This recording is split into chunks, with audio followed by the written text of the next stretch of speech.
Hi, I'm Jean Shafiroff, and I'm on a mission. Anyone can be a philanthropist. My television show came from my book, Successful Philanthropy: How to Make a Life by What You Give. Won't you join me?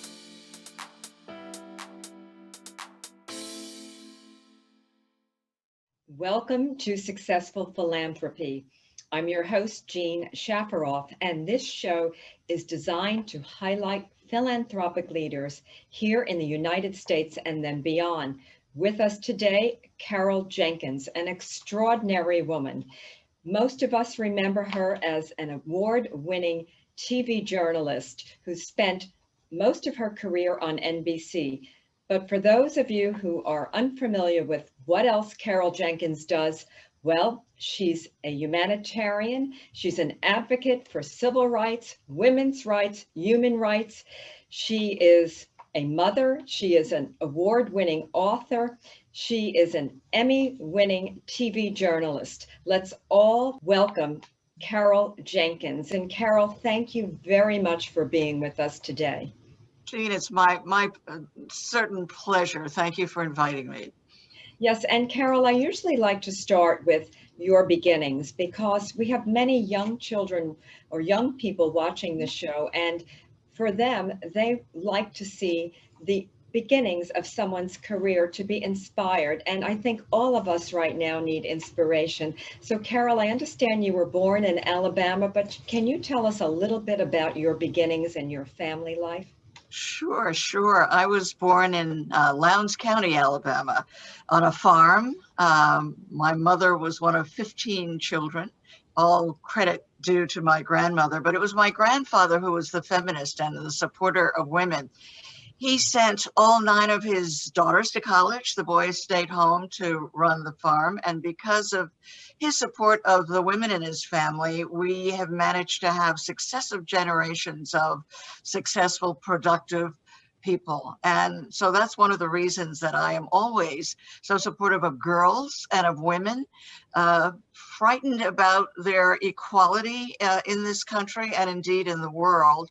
And that's why I spend so much of my time talking about the Equal Rights Amendment. But I do want to say that when I grew up in Lowndes County, we were very poor, although my grandparents worked very, very hard.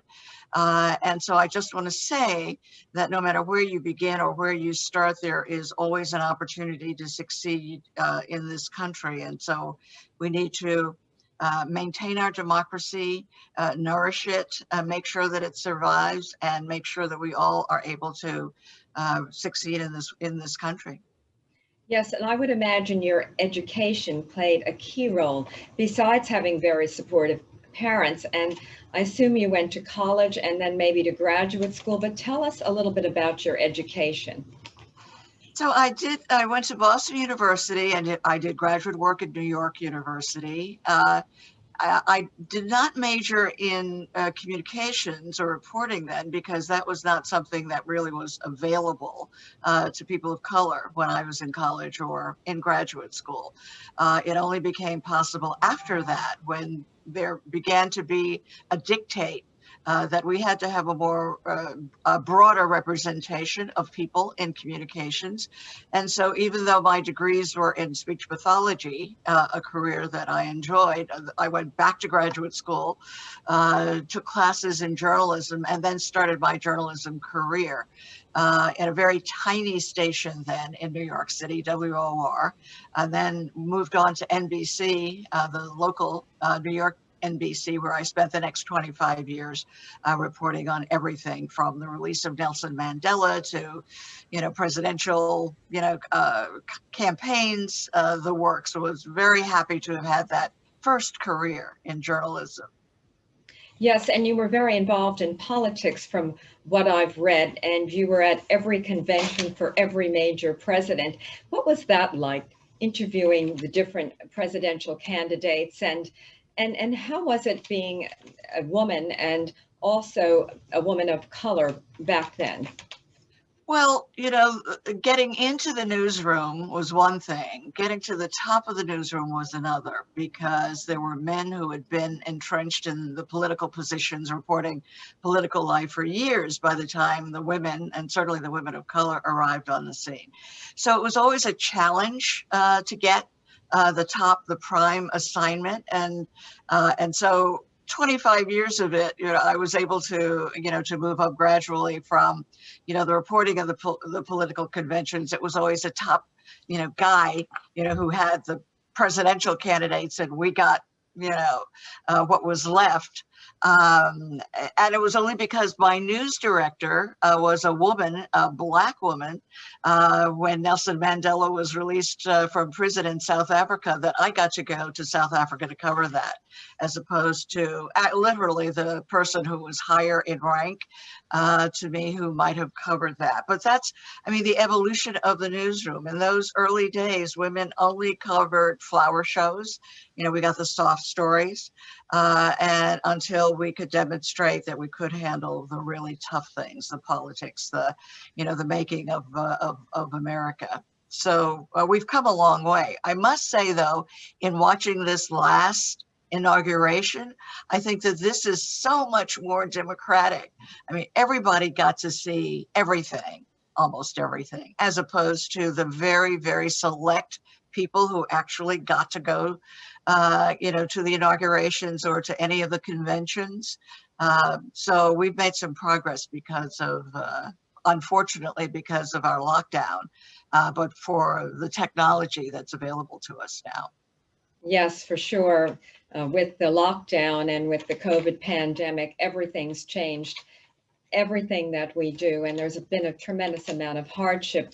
But getting back to you and your career, you have become very involved with the Equal Rights Amendment, and I think you're the co-founder of a coalition which is very involved in getting the ERA amendment passed. Can you talk a little bit about that? Because I think that's so important. And I think a lot of people really don't even know that the ERA amendment is not part of our Constitution.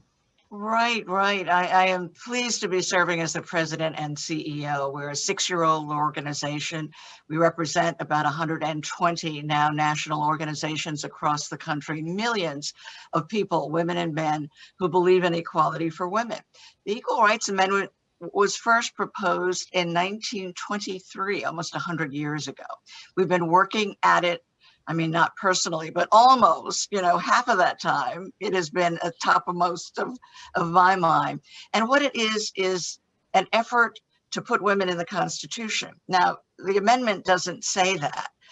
What it says is one cannot be discriminated against based on one's sex. And once you introduce that into the Constitution, what you're saying is that then you cannot discriminate against women in pay and in any other manner. Right now, our Constitution does not prohibit discrimination based on sex. So, our founders did, I guess, the best they could. The framers were white men, slaveholding men, and they left a lot of people out of the Constitution, not only the slaves, but also the women, despite being encouraged to put them in it.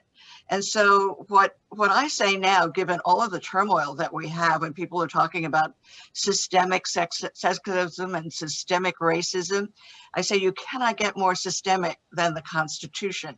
And the reason that our efforts so far to normalize, equalize women participating in our society, the reason we can't do it is that it is written into the core of our playbook. And that's why we're trying to get the amendment passed. We're very close.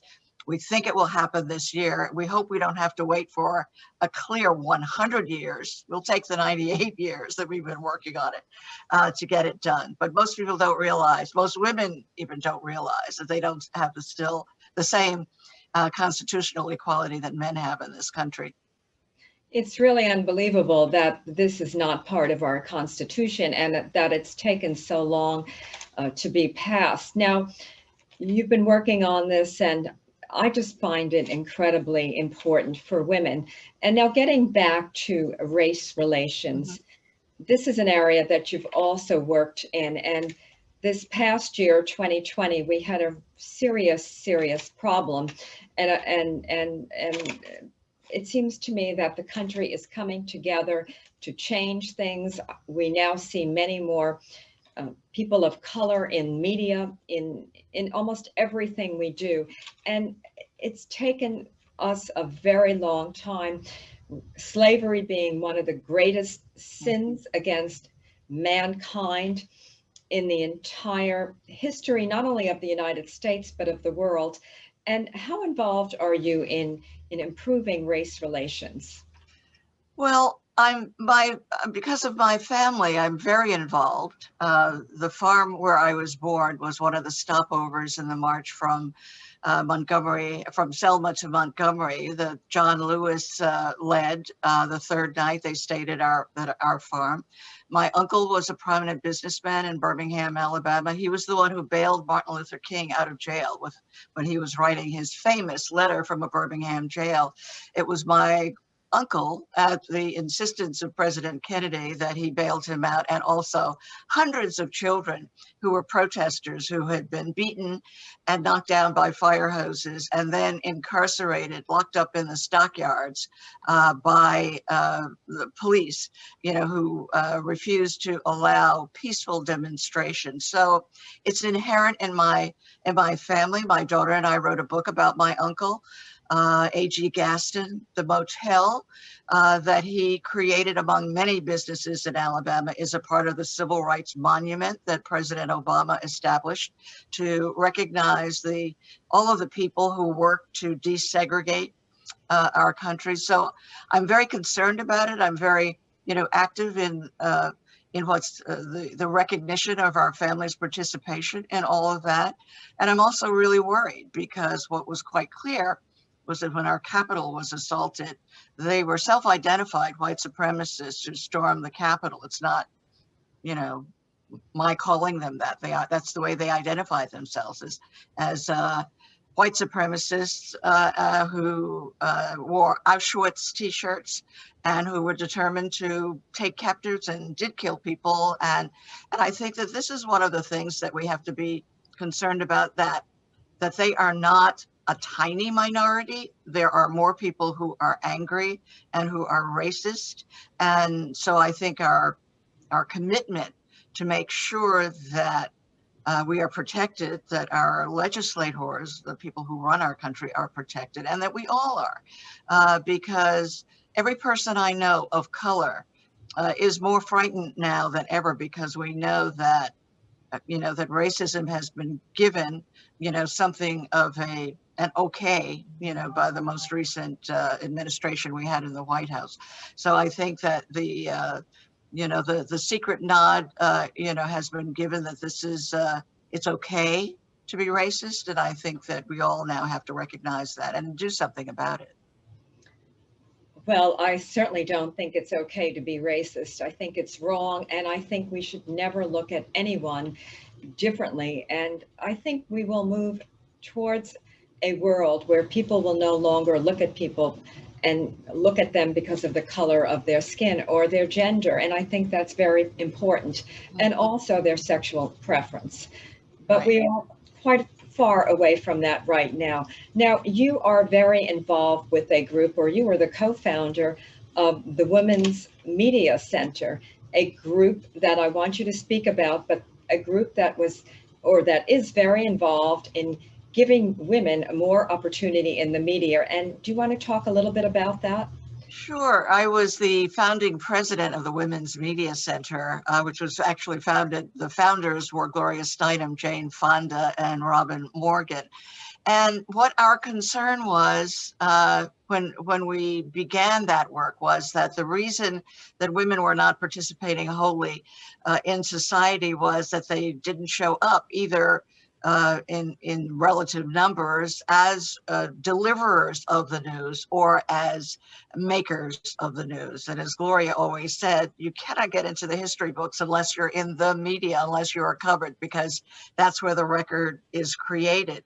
And that's why, you know, so many women's accomplishments throughout the years were ignored, some never to be recognized, a lot of them now discovered and going back, and, you know, like major newspapers who have to, you know, do stories that say, oh, here are the stories that involve women that we never ran, or here are the stories that involve people of color that we never ran. Oh, look at these great people and what they did, what they created. So we started the Women's Media Center, and it has done fantastic work. It's done, and it's still up and running. Julie Burton runs it now, and you know, the research that they're doing is so essential. You know, they tell us how many people are in the newsrooms, how many women of color, how many, you know, women period, who's writing the bylines, and there absolutely has not been as much progress as one would expect, you know, now that we're into 2021. So it's good that we know that. We started a program. One of the first things that I did when we created the Women's Media Center was to create a training program and for women. And so out of that training program, we now have a congresswoman, Pramila Jayapal, the woman who runs the National Women's Law Center, Fatima Gosgraves, you know, huge Time's Up. They're the ones who are doing the Time's Up work. And Maria Teresa Kumar, who runs Voto Latina. So, you know, some of those lessons that we were able to impart on them, some, they were just brilliant anyway, but have allowed them to rise up in our society. And, you know, and I think that we need more of those kinds of training programs, you know, support programs. And we are making progress, but not nearly as much as we need to. In Congress, for instance, we are still only at 25, maybe 28%, and women are 51% of the population. So we still have much more work to do. Yes, and no question, if people want positions in government and elsewhere, we have to create a more opportunity and also educational opportunity to learn how to participate in government, how to participate in media. And I understand you are a media coach as well, maybe something that I could use. You're great. You're doing fine. You know, and Well, I hear thank people you. talking about your show. Our mutual friend, Rebecca Seawright, was like, you've got to do Jean's show. She's wonderful. So thank you for the invitation. Yes, but getting back to what we were discussing earlier, education is key. And for our listeners who have just joined, this is Successful Philanthropy. Our host, Jean Shafiroff, is right here with you. And today's guest, Carol Jenkins. And Carol Jenkins, for those of you who just joined, she is a former major TV host. She is a civil rights advocate. She's a woman's advocate. She's a leader in many different fields. She's an award-winning journalist. She is an author, and I don't think there's anything that Carol hasn't done or can't do. And Carol, well, I'm pretty old, Jean, right? I'm pretty old. No, you're not. You're as young as you feel, and that's another type of discrimination, not for this this show, but age discrimination, right. Which is something that we really haven't addressed in this country, but I think it's a very big issue. Getting back to your family life, tell me a little bit about, I know you have a daughter named Elizabeth, and I think you co-authored a book with her, but tell us about your family life, because with a career like yours, I wonder, how was it to raise a family?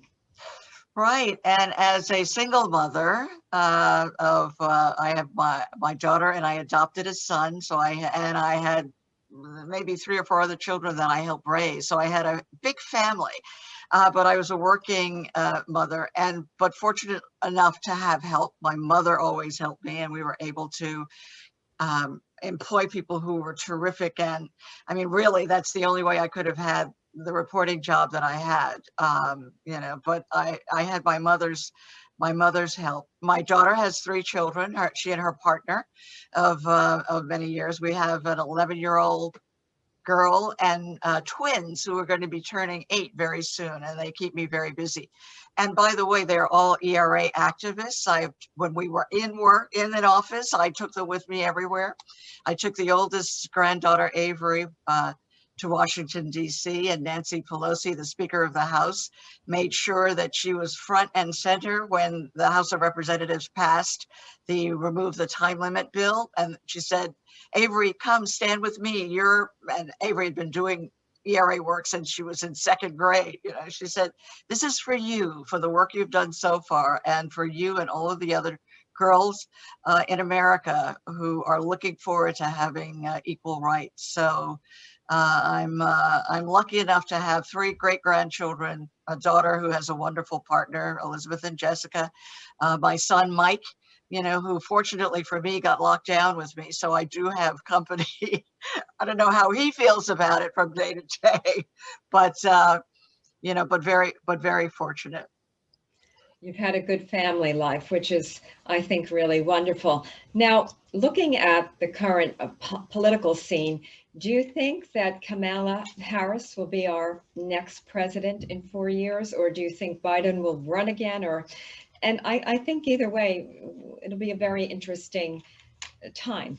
Right. What a great thing to happen, to see a woman of color who represents a Caribbean, Indian, all kinds of representation. But the key thing is that she got there because she was qualified. She had run for office for some very, very tough positions, had demonstrated her ability, and we know we know that she is capable of doing the job of president, should she find herself in that position.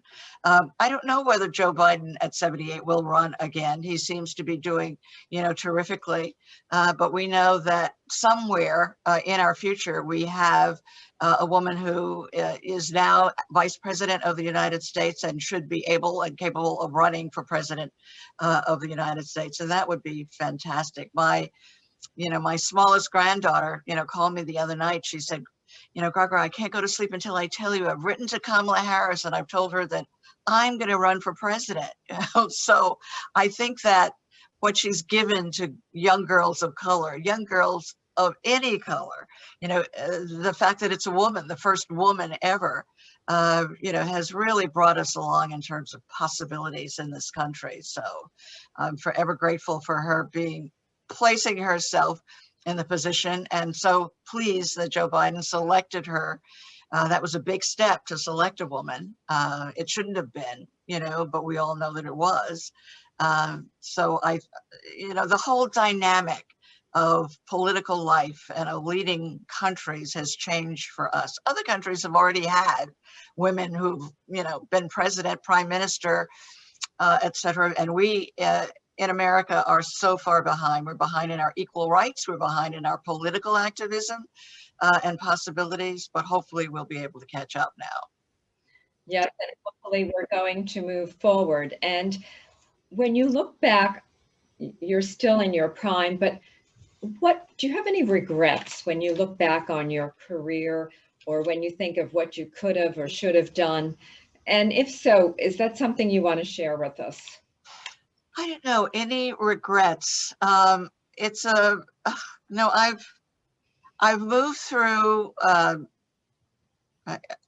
have been fortunate to have many careers. I've retired several times, and so that I was able to make the transition from being an on-air anchor correspondent with a major network to go on to, to other things, to write a book, to help start a nonprofit and then to lead another nonprofit. So, I feel very, very fortunate. I will be happiest when we have the Equal Rights Amendment and we think we can get it. I think one of the things that is still out there that I want to address is child poverty, child hunger. I think this country has never acknowledged the fact that we have 1 out of 3 children in this country who are starving or who cannot be certain of their next meal. And I think that's a scandal. So, after we get the Equal Rights Amendment, I'm hoping that I get to work on that. It's just, there's a never-ending list of things that have to be done. And I just feel fortunate that, that I've been able to participate in several of them.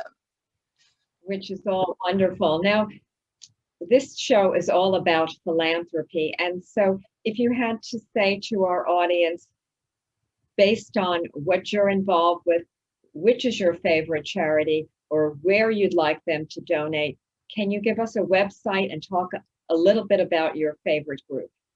Sure. Well, I think the ERA Coalition, eracoalition.org, is what is necessary at this moment as the Senate and the House of Representatives, the President and the Vice President, and the courts are all considering making the Equal Rights Amendment a reality. We have a letter going into President Biden and Vice President Harris asking them to act quickly within the first 100 days. The Senate introduced the removal of the time limit as resolution number 1, where we say women are at the top of the list in terms of things. So, I would say that for those who have an interest in girls and women's equality, that helping us do our work at the ERA Coalition this year, because we think we can do it this year, would be most important. And then, if you have additional funds, please support the starving children of America. It's a scandal, to have so many food banks and so many people who cannot, they can't live a comfortable life. But we can make this better. Most of the poor of our country are women, and their lives will all be made better by having equal pay. And the only way we can get that, we've been working on it for many years and we haven't been able to achieve it, is by fixing the Constitution so that fundamental constitutional rights belong to women as well as men. Well, thank you very much. And this concludes today's episode of Successful Philanthropy. Our guest today, Carol Jenkins, human rights advocate, civil rights advocate, women's advocate, former Emmy award-winning TV journalist. She's done just about everything. I want to thank Carol Jenkins very much for joining us today. I'm Jean Shafiroff, your host, and I'll see you next week.